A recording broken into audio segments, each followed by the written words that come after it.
Talking specifically about India, 200 schools, 1,000 scholarships, 65,000 student exchanges, 2 dams, 1 sprawling parliament house. That's the broad strokes of India's contribution to Afghanistan. They're spread across sectors: education, economy, power, and most importantly, democracy.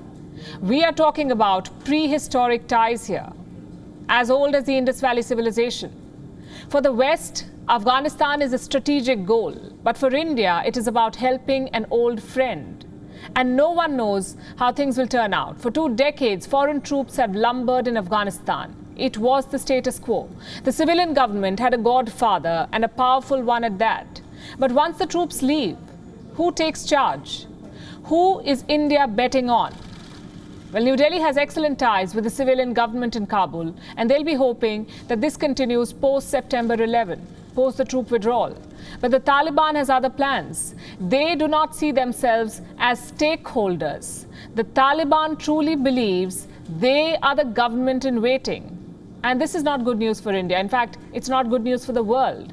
India's Foreign Minister S. Jaishankar talked about this today. He said Afghanistan's future should not be a return to the past. What past is he talking about? A time when the Taliban ruled the country. Here's what that Afghanistan looked like. No school for girls, ruthless punishment for blasphemy, zero room for dissent, zero tolerance for cultural diversity, and a rejection of modern science and engineering. It is basically a throwback to the Dark Ages. Dealing with such a regime would be impossible in this day and age. We say this because of 3 specific reasons. Reason number 1, the Taliban's not so covert links with terrorism.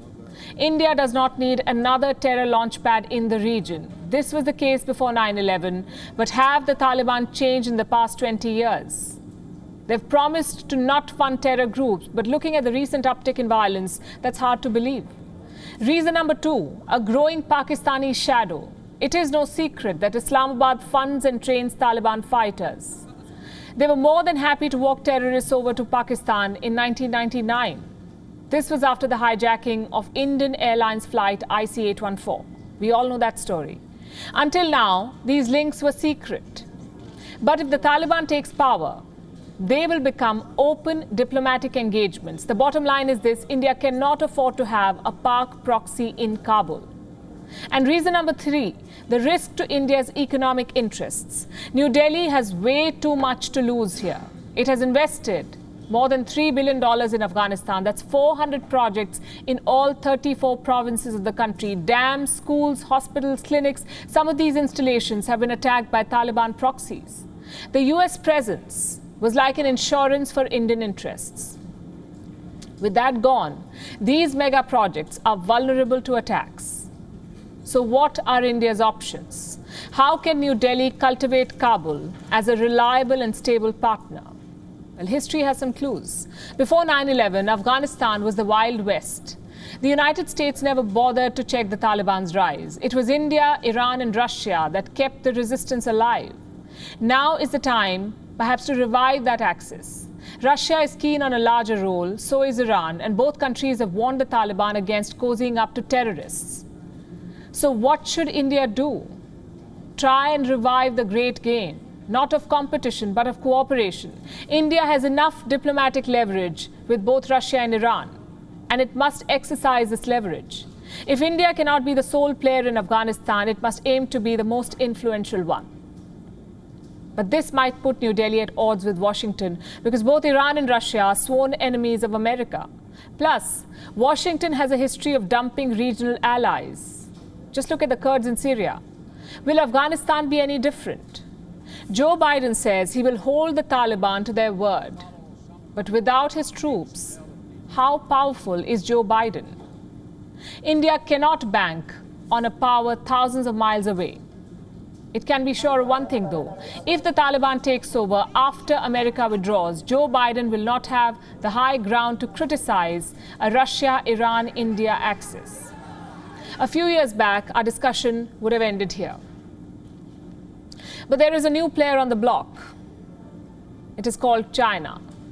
How can India keep China at bay in Afghanistan? By disarming Beijing's biggest weapon, its checkbook. India must keep investing in Afghanistan. If the Afghan economy tanks, China will swoop in. Only self-reliance can lead to stability. And the same for security. India should deploy military contractors to train Afghan security forces, make them capable of defending the civilian government. So aid must continue. So must intelligence sharing and training exercises, which means India can check the 3 boxes of a perfect partnership: shared history, economic ties, and military support. Let me end this by saying this.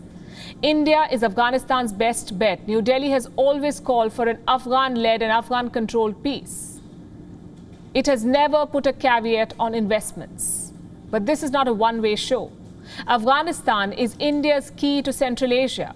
You see, unlike other stakeholders, New Delhi does not want to win the great game. It wants to play it on Afghanistan's side.